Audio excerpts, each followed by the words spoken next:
Paolo Girardi, on vous connaît bien à Genève.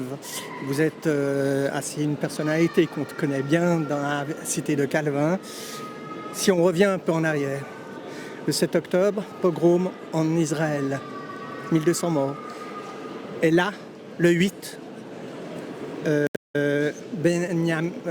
Benjamin Netanyahu déclenche la guerre israélo-Hamas. On sait le bilan, 32 000 morts, des gens qui doivent fuir. Quelle est votre réaction aujourd'hui pour cette manifestation ici, cette occupation, dans le hall de l'Uni-Maï Genève? Mais moi, je pars d'une idée, c'est qu'il y a d'un côté 70 ans d'occupation de terres qui ne leur appartiennent pas par l'entité sioniste, et de l'autre, il y a des journalistes de télévision qui invitent sur leur plateau des espèces de spécialistes pour disserter sur la légitimité et la licéité d'une occupation de l'université. On est complètement dans le délire. Ils ne prennent pas position, et les gouvernements occidentaux, y compris le gouvernement suisse, ne prennent pas position contre la guerre de Netanyahou contre la population de Gaza. Ce n'est pas une guerre contre le Hamas, c'est une guerre contre la population de Gaza. Là, on ne les critique pas. Par contre, s'il s'agit de disserter sur la licéité d'une occupation comme celle-ci, alors ils sont prêts. Et c'est pour ça qu'aujourd'hui, quand j'ai entendu la radio ce matin évoquer les incidents de la nuit passée, j'ai décidé de venir ici pour les soutenir, pour soutenir cette occupation. Est-ce que l'université peut être neutre si elle collabore dans des programmes universitaires avec Israël, dans des activités militaires? Moi, je ne sais pas si elle le fait. Les étudiants qui sont ici demandent à l'université, au rectorat, la clarté sur ces collaborations universitaires académiques.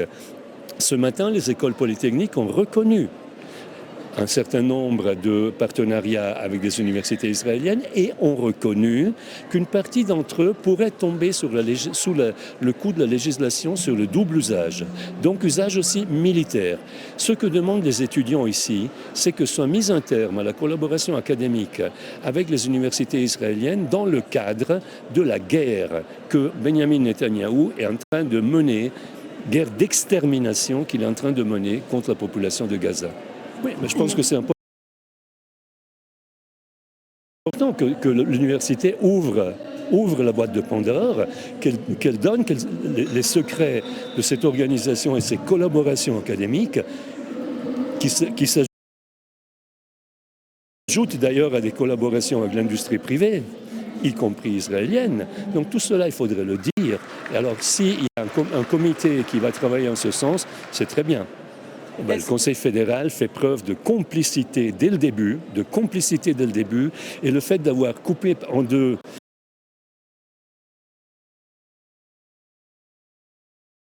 la subvention à l'UNRWA est la démonstration du fait que ce Conseil fédéral,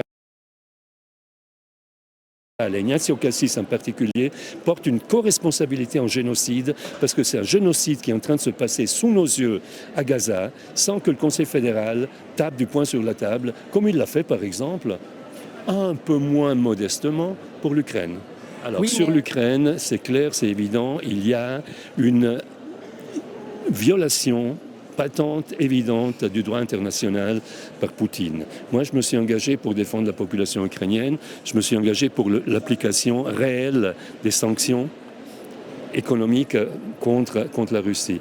Mais là, à Gaza, on est en train d'assister à un génocide organisé, planifié par le gouvernement israélien, par l'entité sioniste, pour défendre la liberté de Benjamin Netanyahou, qui finirait en tôle pour toute une série d'éléments de corruption, etc., dont il s'est rendu coupable. Donc ce sont 30 000 morts, mais c'est un pays qu'on est en train de détruire.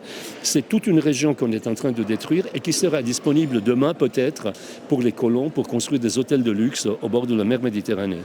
Une autre question.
Sarah. Merci beaucoup. Ah, c'est trop beau. Faut pas le tatouer.